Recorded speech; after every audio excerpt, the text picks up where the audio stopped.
Announcement sa lahat ng mga kamaestro. Ngayong Disyembre 24 ng gabi, magpapa-raffle ako ng 10 brand new phone live po yan, simple lang ang gagawin. Mag-subscribe at mag-comment ng magandang araw kamaestro. Simulan na natin ang kwento. Hindi na sila bumalik pa sa tahanan ng binata. Doon mismo isinagawa ng mambabarang ang pagtuntun sa kinaroroonan ni Aurelio. Maging si Aling Melba, nakitulong na din para mapadali ang paghahanap. Ngayon, kailangan na lang natin antayin ng pagbabalik na may sinugo kong kulisap. Ligtas naman tayo dito eh. Nasakop na natin yung kuta. Muling wika ni Katansyong. Habang nag-uusap ay biglang nagkaroon ng kaguluhan sa labas. Dali-dali itong pinunta ng binata. Napawi ang pangamba nang makita kung sino ang naging sanhi ng gulo. Papasukan niyo si Tatang Nasyo. Kasamahan natin siya. Wika ni Pablo.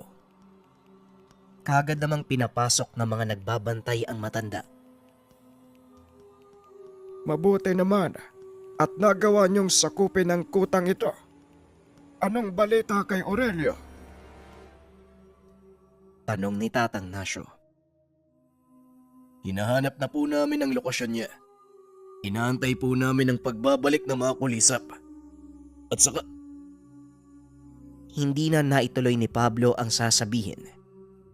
Dahil nang marinig ng matanda ang tungkol sa mga kulisap, kagad pumasok sa isip nito ang tungkol sa mga mambabarang. Nakipagsabwatan ka sa mga mambabarang, Pablo.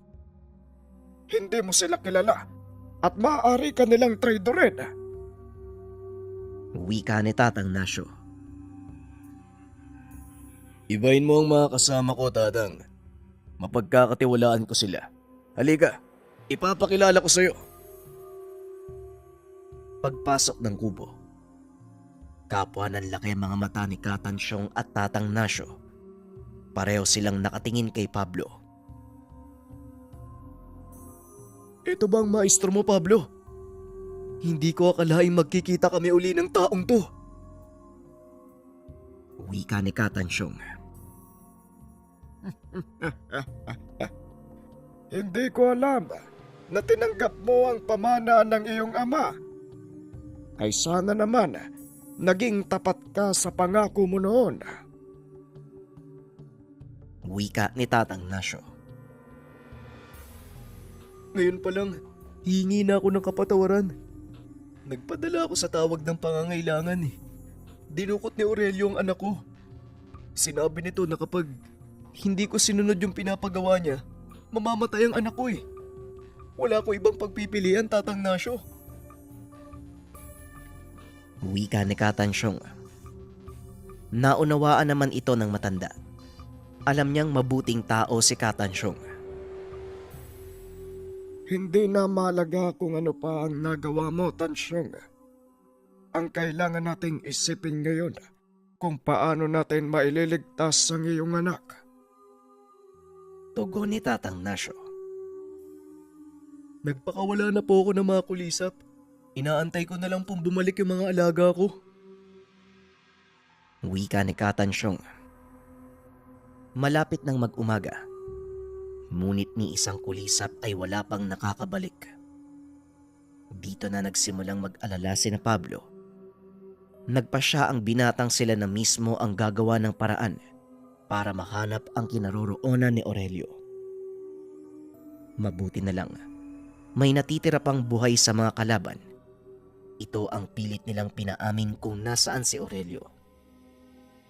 At ang dahilan kung bakit hindi nakabalik ang mga kulisap, hindi nila nahanap ang kinaroroonan ni Aurelio dahil nasa kabilang isla ito. Talagang mautak si Aurelio. Pero hindi rin siya makakapagtago. Ihanda mo ang mga kasamahan, Pablo.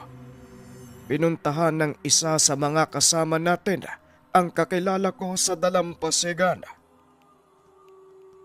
Wika ni Tatang Nasyo. Bago pa man tuluyang umalis, kinausap nito ng masinsinan si Pablo Muling pinaalala ng matanda ang tungkol sa kahinaan ng binata. Pablo, huwag mong kakalimutan ang kahinaan mo. Kahit sabihin pa nating nalamangan mo sa huli niyong laban si Aurelio, hindi natin alam kung ano ang mangyayari sa susunod niyong paghaharap. Lalo pat siguradong nalaman na din niya ang tungkol doon. Wika ni Tatang Nasyo. Opo tatang, wag po kayo mag-alala. Alam ko po ang tungkol sa bagay na yun. At ayoko din pong maulit pang nangyari nung una naming laban. Sisiguraduhin ko, bago pa ako maubusan ng lakas, tapos na ang laban. Tugon ni Pablo. Kagad na silang lumakad pagkatapos ng usap. Sa pagkakataong iyon, si Tatang Nasyo, Pablo, si Katansyong, Aling Melba ang magkakasamang umalis. Nagpaiwan sa kuta ang iba. Si Aling Melba ang nagsilbing mata ng pangkat dahil may kakayahan itong sumilip sa hinaharap gamit ang kanyang balintataw. Kaunting kaalaman, ang balintataw ay isang kakayahang gamit ng mga tunay na manghuhula upang silipin ang hinaharap ng mga taong nagpapahula. Nangangailangan ito ng matinding lakas ng isipan at kasanayan. Bihira ang taong nabibiyayaan ng ganitong kakayahan. At sa kaso ni Aling Melba, likas sa kanya ang kakayahan ng isang mahusay na manghuhula. Balik tayo sa kwento. Hindi naman nahirapan ang pangkat sa daan patawid sa kabilang isla. Isang kakilala ni Tatang Nasyo ang nagatid sa kanila sa lugar. At dahil hindi inaasahan ng mga kalaban ang kanilang pagdating, mabilis nilang natunton ang eksaktong lokasyon ni Aurelio. Talagang walang kaalam-alam si Aurelia. Susukot tayo sa kuta niya. Ngayon, gamitin natin ang pagkakataong ito upang makalamang. Wika ni Aling Melba. Mula sa kanilang kinaroroonan, tanaw nila ang kuta. Halos walang nakabantay at ang ilan ay nag-iinuman pa. Naunang maglakad si Pablo papasok. Hindi nagdalawang isip na sugurin ang mga walang kaalam-alam na tauhan ni Aurelio. Nang marinig ang kaguluhan ay dali-daling lumabas ng kubo si Aurelio. Nanlaki mga mata nang makita kung sino ang sanhi nito. Ikaw, paano mong natunto ng lugar na to? Tanong ni Aurelio. Gulat na gulat ito. Lalo pa nang makitang halos lahat ng kanyang mga tauhan nakabagsak na sa lupa. Hindi ka makakapagtago ng matagal, Aurelio. Kailangan mong pagbayaran ang mga ginawa mo. Pero bago ko gawin ang bagay na yon, may isang tanong ako. Nasaan ang anak ni Katansyong? Biglang tumawa ng malakas ang matanda na lalo namang nagpadagdag sa inis ni Pablo. Uli na kayo! Kung siya ang pinatayo dito, wala na! Dinala ko siya sa aming pinuno para ialay. Kung gusto niyo pa siyang makuha ng buhay, magmadali kayo! Wika ni Aurelio habang naglalakad palayo. Oo, kukunin namin siya. Pero bago ang bagay na yon, ikaw muna ang uunahin ko. Tugon ni Pablo. Kaso nga lang tawa lang ang isinagot nito sa kanya. Wala kang mapapala sa akin, bata. Hindi ako dapat ang pagtuunan mo ng pansin. Kung hindi ang aming pinuno. Muling wika ni Aurelio. Ikaw ang dahilan kung bakit umabot sa ganito ang lahat. Kaya pagbabayaran mo ang mga kasalanan mo. Tugon ni Pablo sabay sugod. Isang malakas sa suntok ang ibinigay nito sa matanda. Sadyang matibay si Aurelio dahil sa kabila ng katandaan nito. Nagawa pa rin niyang pigilan ang kamao ng binata.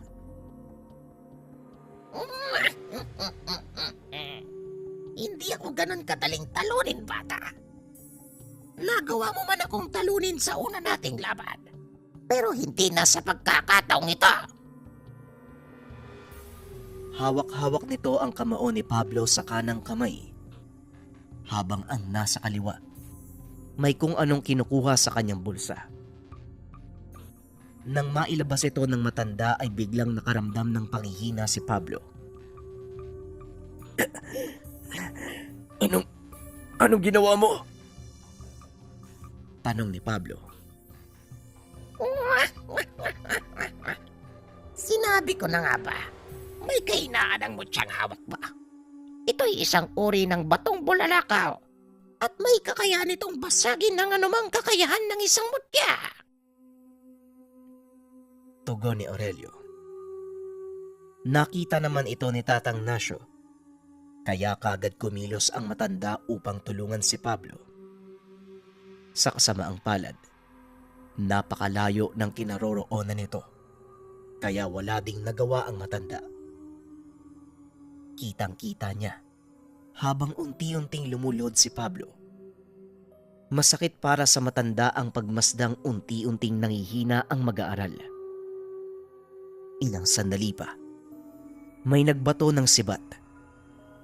Tinamaan ito si Aurelio.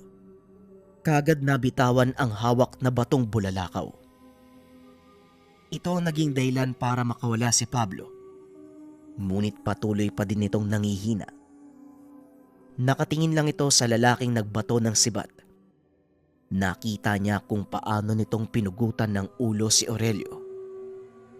Hindi na nito nakilala kung sino dahil matapos ang tagpong iyon, nawalan siya ng malay.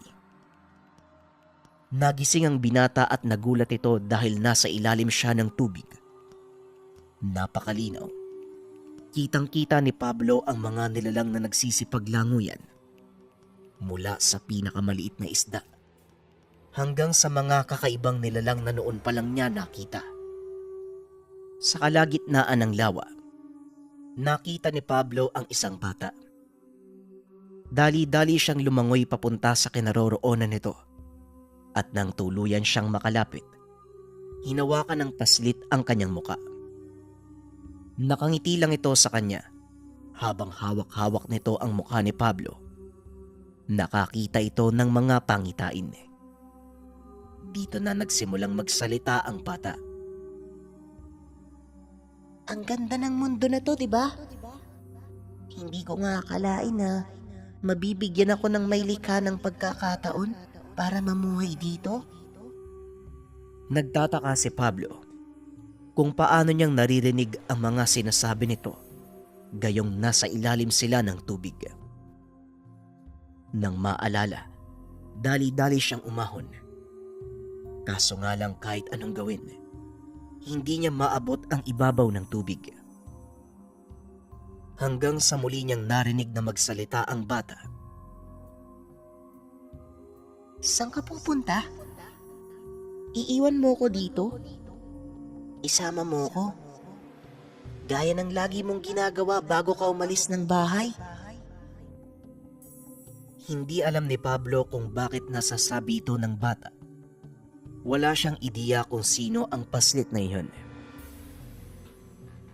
Maaari mo bang sabihin sa akin kung sino ka? Tanong ni Pablo. Nagulat ito dahil nagagawa niyang makahinga at magsalita sa ilalim ng tubig. Hindi mo ba ako natatandaan? Isinilang ako sa palad mo at ikaw ang naging kanlungan ko simula ng araw na yun. Tugon ng bata. Dito napagtanto ni Pablo na ang batang kausap niya ay ang katawang tao ng mutya. Ikaw? Ikaw ang mutya? Yan ba ang totoo mong anyo? Tanong ni Pablo. Ikaw yung nagbigay sa akin ng anyong to. Dahil sa kalooban mo, nakasing linis ng isang paslit. At ang tubig na nasa paligid natin, yan ang kahinaan mo. Tugon ng bata. Dagdag pa nito na si Pablo din ang may gawa ng mundong iyon. Dahil sa kawalan nito ng sapat na tiwala sa kakayahan, hindi mailabas ng maayos ang kakayahan ng mutya. Alisin mo ang anumang alinlangan. Magtiwala ka sa iyong kakayahan. Huwag mo kong ikulong sa lawang ito. Pakawalan mo ko, Pablo. Muling wika ng bata. Matapos itong magsalita, biglang nagising si Pablo. Basang-basa ang binata dahil binuhusan ito ng tubig ni Aling Melba. O ayan, gising na. Sus Mariosep, kung aantayin niyo pang magising yan, walang mangyayari. Ano Pablo, ayos ka lang ba?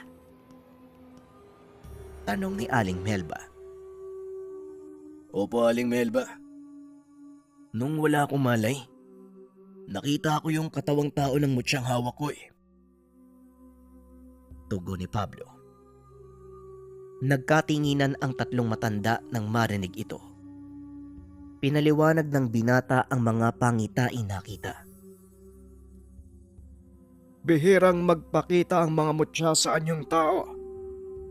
Maswerte ka, Pablo, dahil bagong silang na mutya ang iyong tangan at kagaya ng sinabi mo, ikaw ang nagbigay ng hubog at anyo sa mutyang hawak mo.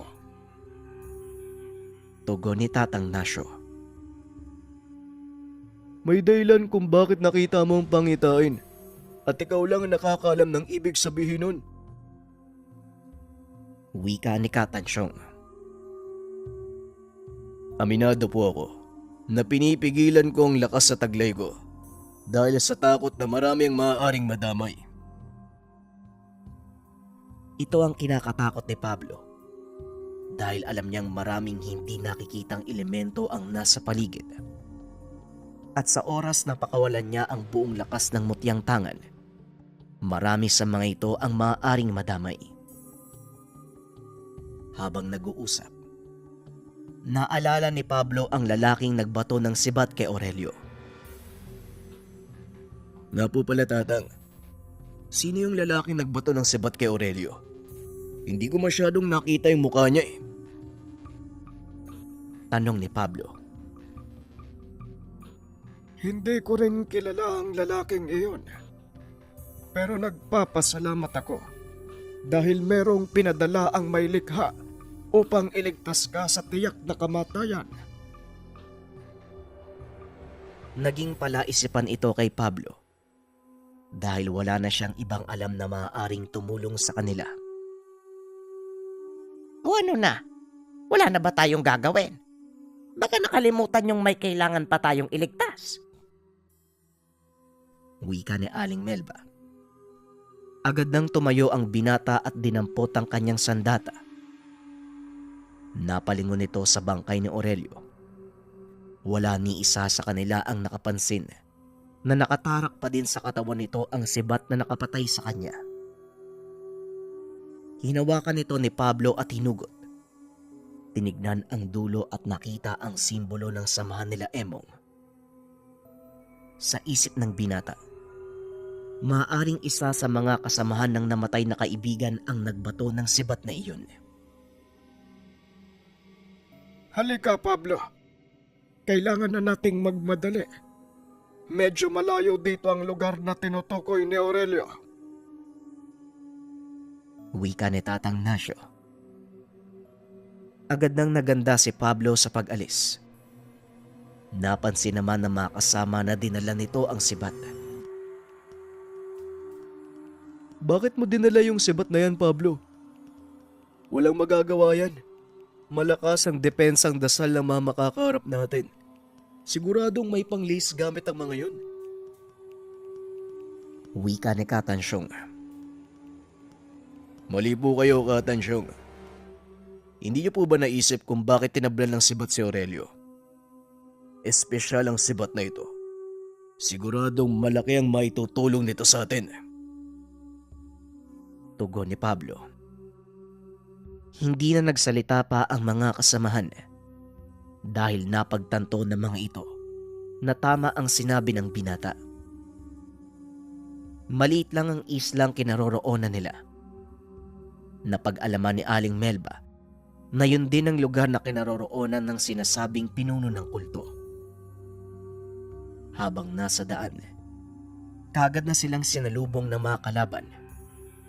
Si Katansyong at Aling Melba ang humarap sa mga ito.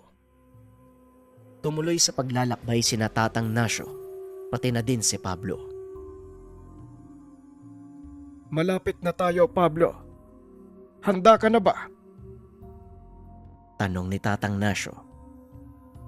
Agad namang binunot ng binata ang kanyang itak at mas lalong binilisan ang paglalakad. Ilang sandali pa, narating nila ang malaking entrada ng isang yungib. May mga sulong nakasinde sa labas nito na tila gabay sa daan papasok. Tatang, nandito na po yata tayo. Gabayan nawa tayo ng amang may likha. Wika ni Pablo.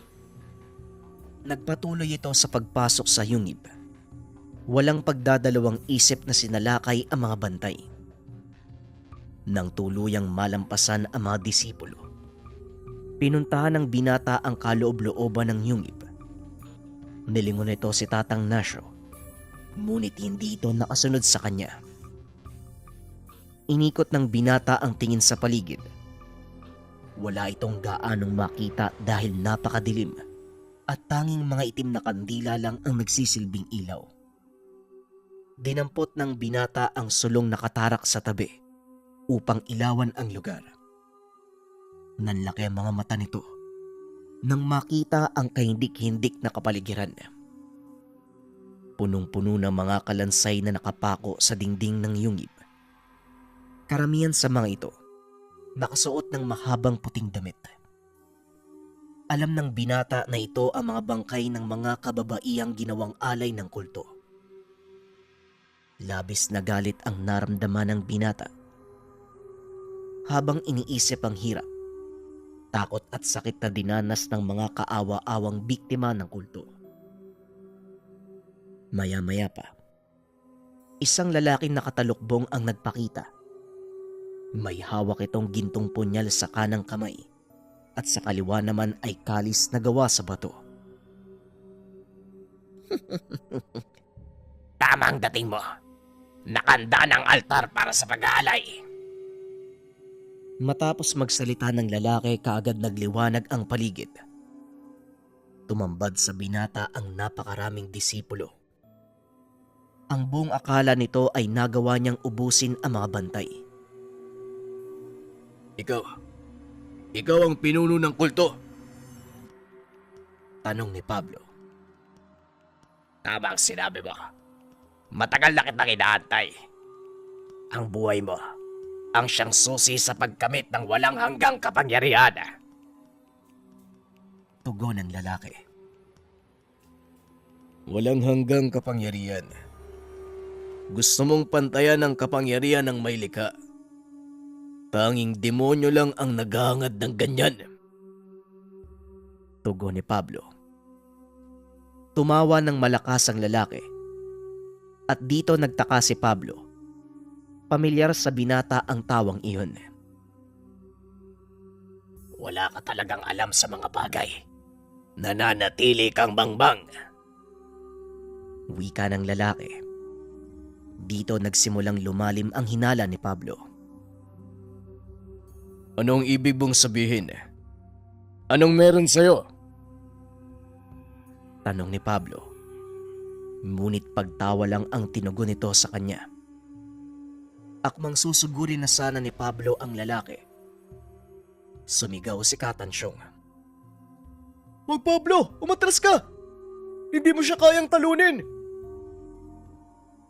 Natigilan si Pablo. Nilingon ng matanda.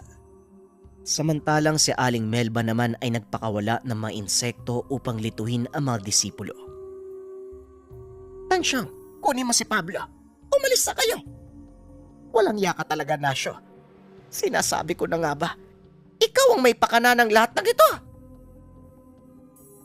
Dito nabuo ang hinala ng binata. Si Tatang Nasyo ang lalaking nakatalukbong. Tumawa ito ng malakas. Inalis ang kanyang talukbong.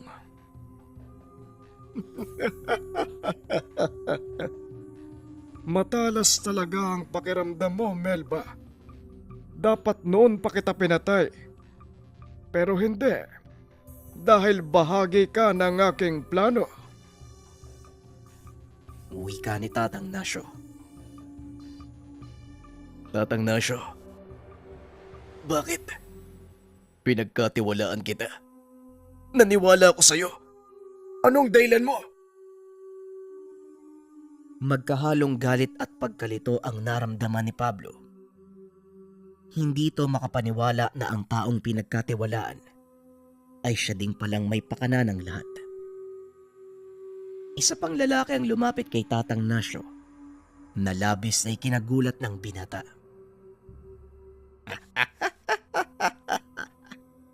Talagang hindi ka naginala, Pablo.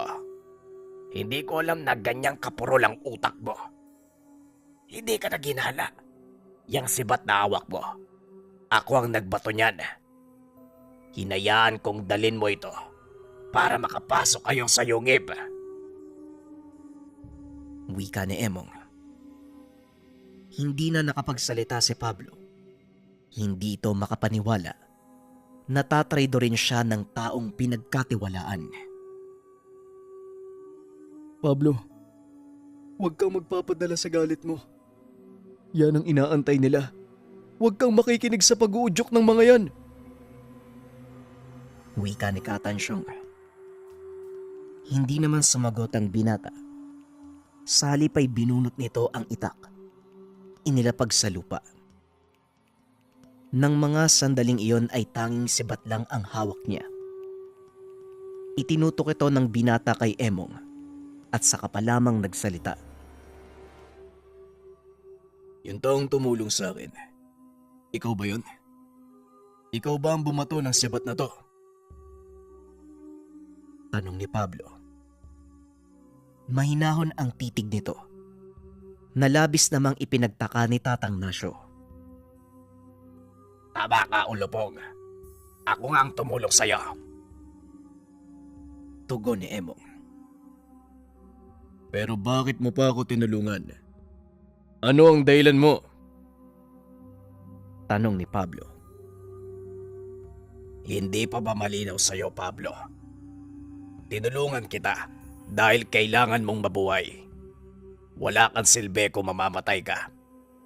Hindi namin makukuha ang mutya sa katawan mo. Tugon ni Emong. Kusang bumuon ang mutya sa katawan ni Pablo ng mga panahong nakuha niya ito. Bakit kailangan nyo pang maghangad ng malakas na kapangyarihan? Saan nyo ito gagamitin? Gayong hindi naman tayo mananatili habang buhay sa mundong ito. Muling tumawa si Emong at nagsalita.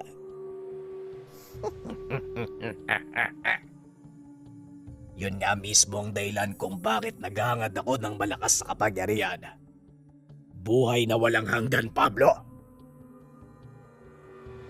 Mas lalong nagalit si Pablo sa mga narinig.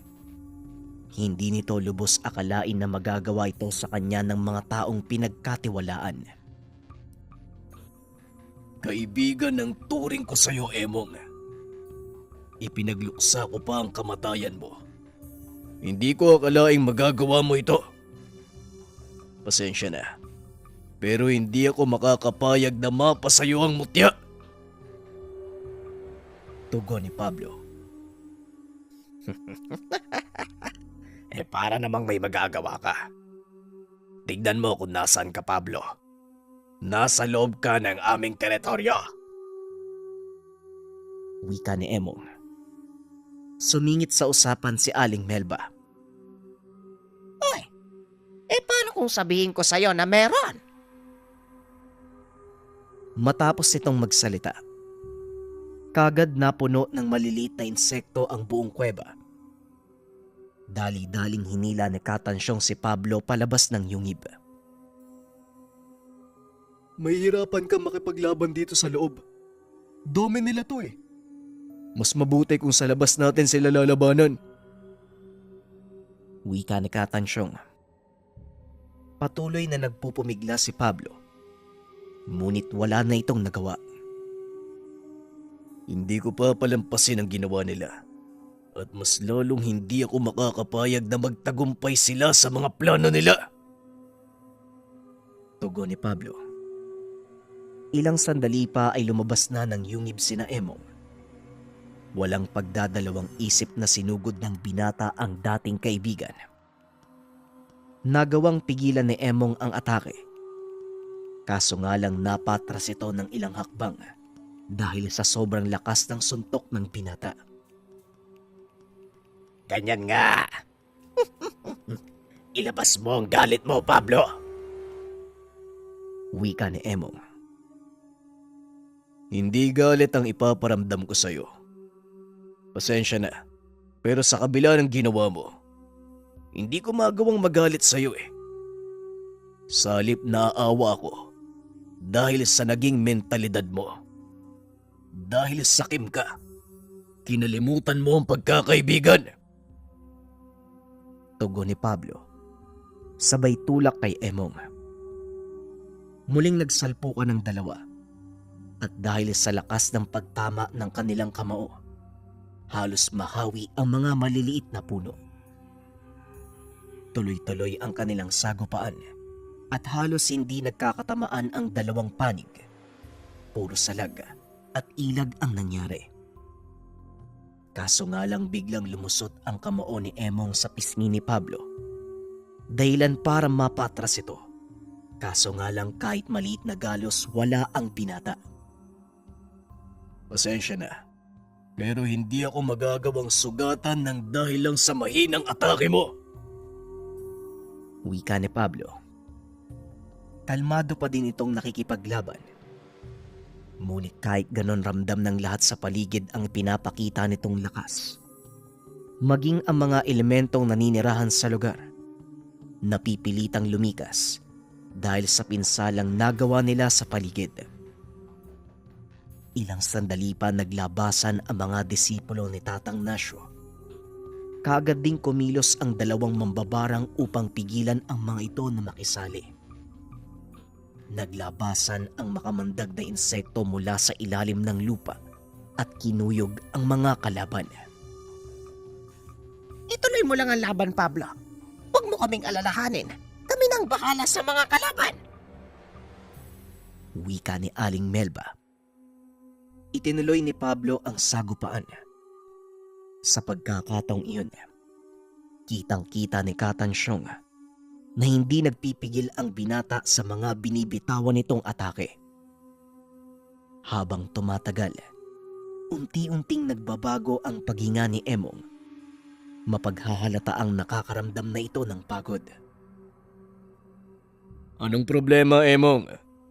Bakit parang unti-unting humihina ang atake mo? Tanong ni Pablo. Pweh, nagkakamali ka. Pag-uusap ng dalawa habang nagpapalitan ng suntok. Samantalang si Tatang Nasyo naman, nakatayo lang sa pasukan ng yungib, pinapanood ang laban ng dalawa. Tumagal ng ilang oras ang kanilang laban hanggang sa napagpasya ni Pablong tapusin na ito. Umatras ng bagya ang binata. Bumunot ng itak. Dito na nakaramdam ng takot si Emong. Anong gagawin mo? Bakit ka bumunot ng itak? Hindi mo ba kayang makipagsabayan sa akin gamit ang kamao? Tanong ni Emong. Hindi, Emong. Kailangan ko nang tapusin ang laban na to. Masyado na akong naantala sa totoo kong misyon. Tatang Nasyo, umanda ka dahil ikaw ang isusunod ko. Wika ni Pablo. Habang nakatutok ang itak kay Tatang Nasyo. Napangiti lang ito ng nakakaloko. Matapos ay bigla itong nawala sa harapan ni Emong. Nalabis naman itong kinagulat. Nang muling magpakita si Pablo ay nasa likod niya na ito. Kaagad siyang inundayan ng taga. Sa pagkakataong iyon, likod ng itak ang ginamit ng binata. Kagad nawala ng malay si Emo. Sinipa ito ng binata upang tumalsik papunta kina Katansyong.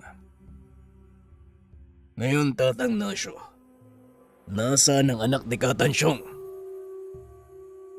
Nang lumingon si Pablo, nakita nitong hawak ni Tatang Nasyo ang anak ni Katansyong. Adela, anak ko! Walang iya ka talaga, Nasyo. Maging mga inosenteng tao dinamay mo na. Para lang sa sarili mong kapakanan. Wika ni Katansyong. Akmang sasalakay na ito nang biglang napatigil dahil naglabas ng punyal si Tatang Nasyo at itinutok sa leeg ng dalaga. Sige, subukan mong gumawa ng hindi magandang hakbang. Lalaslasin ko ang leeg ng dalagang ito. Wika ni Tatang Nasyo. Napakaduwag mo, Tatang. Tinitingala pa naman kita bilang guro. Wika ni Pablo. Hindi ko nakasalanan kung bakit ganon ang pagkakakilala mo sa akin, Pablo. Kagaya ng sinabi ko sa iyo, tinuruan lang kita bilang paghahanda. At ngayong handa ka na, oras na para anihin ang aking itinanim. Isuko mo ang mutya at papakawalan ko ang dalagang ito. Tugon ni Tatang Nasyo. Naipit si Pablo sa isang sitwasyon na kailangan niyang mamili. Hindi ito makapagpasya. Dahil sa oras na isuko ni Pablo ang tangan, magtatagumpay ang balak ni Tatang Nasyo. Kaso nga lang kung hindi naman ito susundin ang gusto ng matanda, maaring mamatay ang anak ni Katansyong. Huwag niyo pong sundin yung gusto niya. Huwag niyo po akong alalahanin. Iisang buhay lang ang mawawala. Pero sa oras na isuko niyong mutya sa kanila, marami ang mapapahamak. Wika ng dalaga. Tumahimik ka kung ayaw mong samain ka. Ano, Pablo? Sino ang pipiliin mo? Bilisan mo at nauubos na ang pasensya ko. Muling wika ni Tatang Nasyo. Nakatitig lang si Pablo sa matanda habang iniisip ang maaari nitong gawin upang mailigtas ang dalaga. Nilingon ng binata si Katansyong. Nakatitig ito sa kanya. Ramdam ng binata ang pagmamakaawa ng matanda. Huminga ng malalim ang binata. Akmang magsasalita pa sana nang bigla itong makarinig ng boses mula sa kung saan. Pakawalan mo ang kapangyarihan ko, Pablo. Ito lang ang paraan para mailigtas ang dalagang yan. Napagtanto ng binata. Ang narinig na tinig ay mula sa anyong tao ng mutya. Pero kapag ginawa ko yun, marami ang mapapahamak. Hindi ko hahayaang magtagumpay si Tatang Nasyo. Tugon ni Pablo. Magtiwala ka sa akin, kaibigan. Muling wika ng boses. Sinunod ni Pablo ang sinabi nito. Agad nitong inilahad ang kanyang palad. At sa pagkakataong iyon, lumabas ang maliit na butil ng liwanag. Unti-unting lumapit si Pablo kay Tatang Nasyo.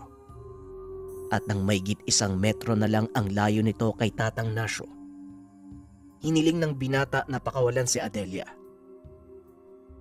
Ito ang mutya. Kunin mo. Pero pakawalan mo ang dalagang yan. Wika ni Pablo. Kagad namang itinulak ni Tatang Nasyo ang dalaga. Sabay hablot ng mutya sa kamay ng binata.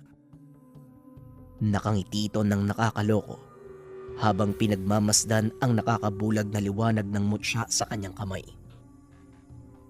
Ang ipinagtataka nito, hindi nangihina si Pablo.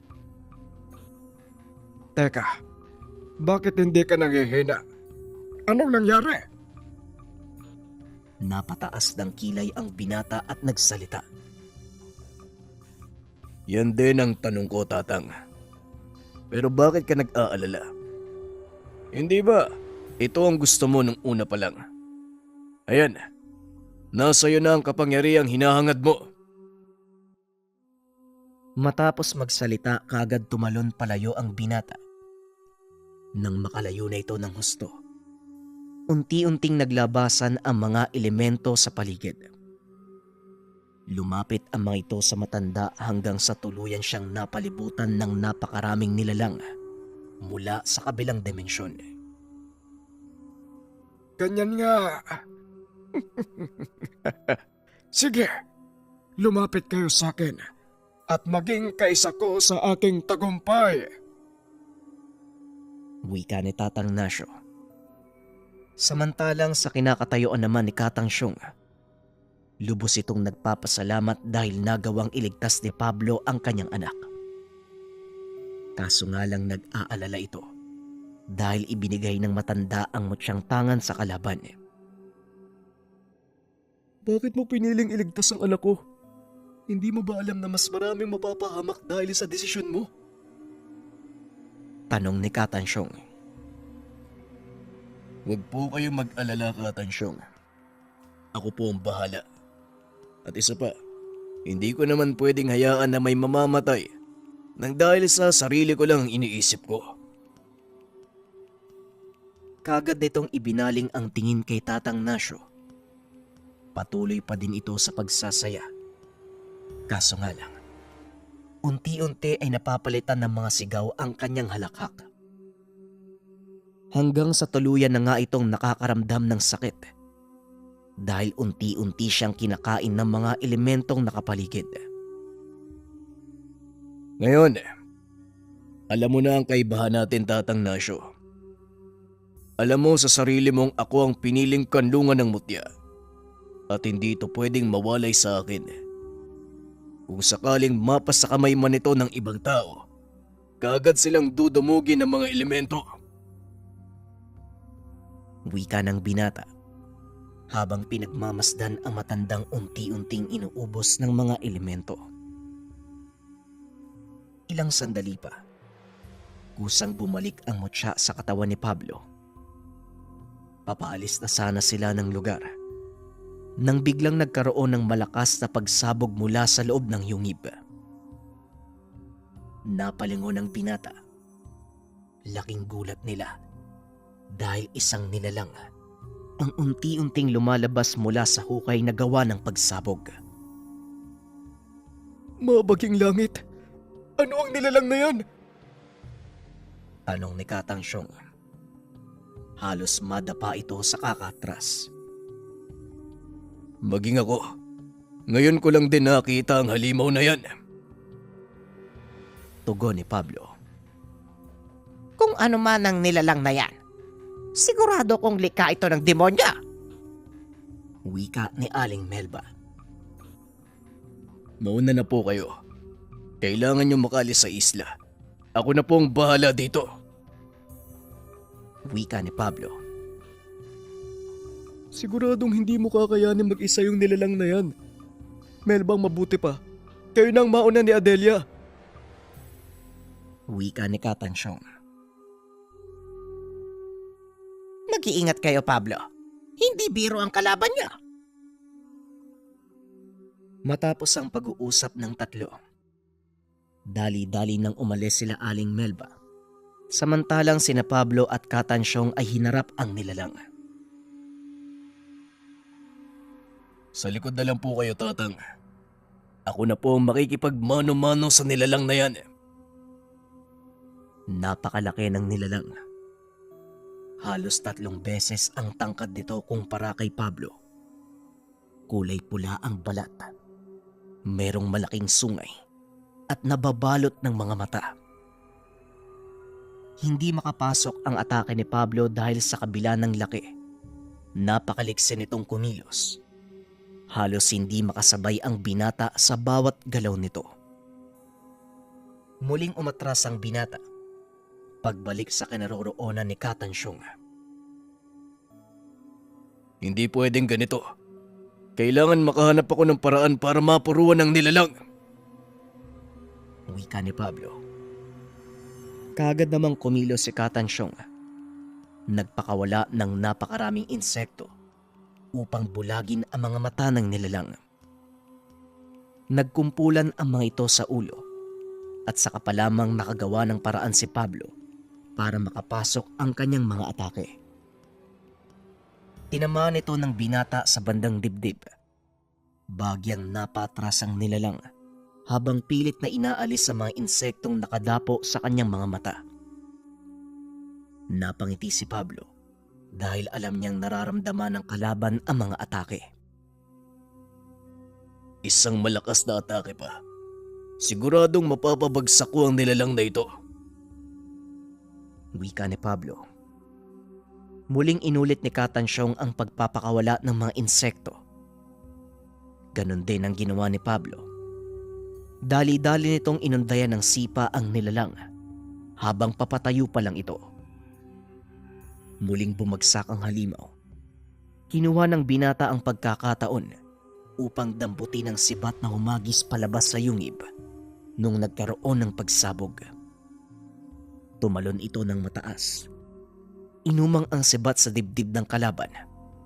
Buong lakas niya itong itinarak, dahilan para mapasigaw ng sobrang sakit ang nilalang.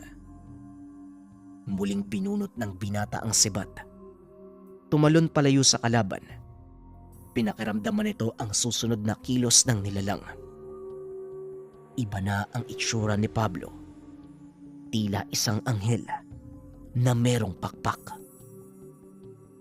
Unti-unting bumabangon ang nilalang. Kitang-kita ng binata ang panghihina nito. Maaaring malaki at maliksing kumilos ang nilalang na yan. Pero sa bilis mo, Pablo, hindi kanya kayang talunin. Wika ni Katansyong. Binunot ng binata ang itak na nakasugbit sa kanyang bewang at muling sumugod sa nooy nanghihina na kalaban. Tila lumilipad na si Pablo. Sa muling pagbalik sa kalangitan, itinarak niya sa bandang ibaba ng leeg ng halimaw. Bumulwak ang napakaitim nitong dugo. Tumalsik sa kanang pisngi ng binata. Napasigaw si Pablo dahil nakakapaso ang dugo ng nilalang. Nag-iwan ito ng malaking pilat sa kanang pisngi ng binata at nang masiguradong hindi na ito makakagalaw, saka pa lamang ginamit ni Pablo ang itak upang tagpasin ang ulo nito. Gumulong sa lupa. Inakala ng binatang tapos na ang laban. Unti-unting natunaw ang katawan nito. Naging alikabok ang buto. Kaso nga lang, laking gulat ng binata nang lingunin niya ang ulo ng nilalang. Tinubuan ito ng 8 maliliit na paa na parang gagamba. Umangil ito. Tumalon papunta sa kinakatayuan ng binata. Kagad winasiwas ni Pablo ang itak dahilan para tamaan ang ulo ng nilalang. Kaso nga lang nananatili itong buhay at patuloy siyang hinahabol. Nagbubuga ito ng nakakapasong likido at nang tumama sa damit ni Pablo, dali-dali niya itong hinubad dahil nalulusaw ang tela. Patuloy na nakikipaghabula ng binata sa ulong naglalakad hanggang sa madako sila sa gawing pasukan ng yungib. Nakita ng binata ang pinagmula ng halimaw. Tanaw nito ang nagbabagang putik sa ilalim. Kagad nakaisip ng paraan si Pablo. Hinayaan niyang makalapit ang ulo at nang tumalon ito, ginamit ng binata ang kanyang itak upang paluin ito papunta sa mismong butas. Nahulog ang nilalang. Napasigaw ito nang tumama ang nagbabagang putik. Unti-unting nasunog ang ulo hanggang sa tuluyan na itong maging abo. Nang matapos ang laban, muling binalikan ng binata ang katawan ni Tatang Nasyo. Buto na lamang ang natira. Imbis na magtanim ng galit, naawa ang binata sa sinapit ng dating maestro. Maestro, naway matahimik na ang inyong kaluluwa. Patawad po, humantong tayo sa ganito. Muling wika ni Pablo. Ibinalot ng binata ang mga bangkay ni Tatang Nasyo. Dinala sa loob ng gubat. Sinundan naman ito ni Katansyong. Medyo pasikat na ang araw ng mga sandaling iyon. Kaya unti-unti na ring nagliliwanag ang paligid. Hanga din ako sa kabaitan mo, Pablo ah. Biruin mo, pinaglaruan ka ng matandang yan. Pinagsamantalaan yung kabaitan mo. Ginamit ka. Tapos nagawa mo pang patawarin? Ibang klase ka talaga. Kaya hindi na ako nagtataka kung bakit ikaw yung napili ng bagong silang na mutya para maging kanlungan. Wika ni Katansyong. Hindi ako nagtatanim ng galit kahit kanino man.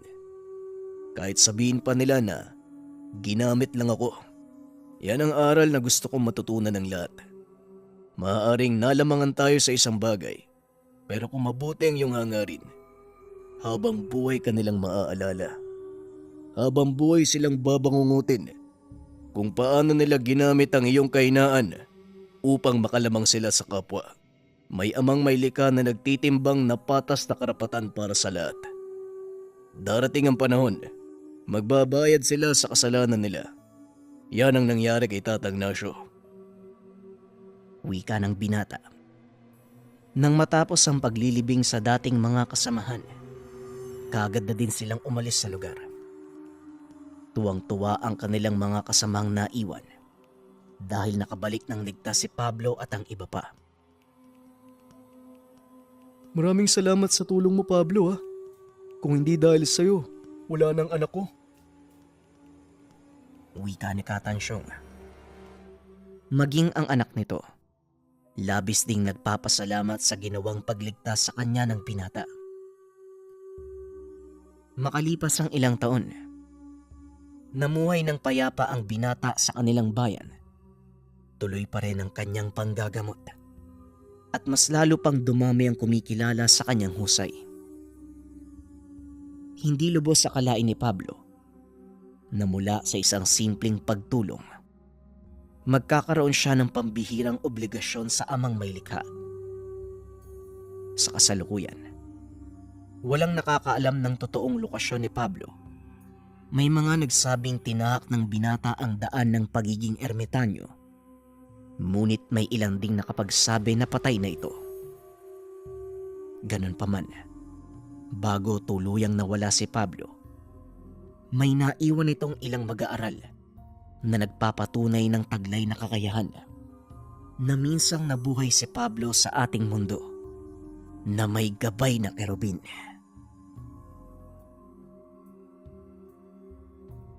Maraming salamat sa pakikinig ng ating kwento, mga kabayan. Isa na namang series ang natapos natin, pero parte ng pag-unlad ng channel na ito, magkakaroon ito ng isang buong episode na merong drawing. Tama kayo. Habang pinapakinggan ng kwento, mapapanood nyo na ang itsura nila sa drawing, mga kabayan. Kaya abangan nyo yan. Para naman sa susunod nating series, abangan ang Puting Gabunan.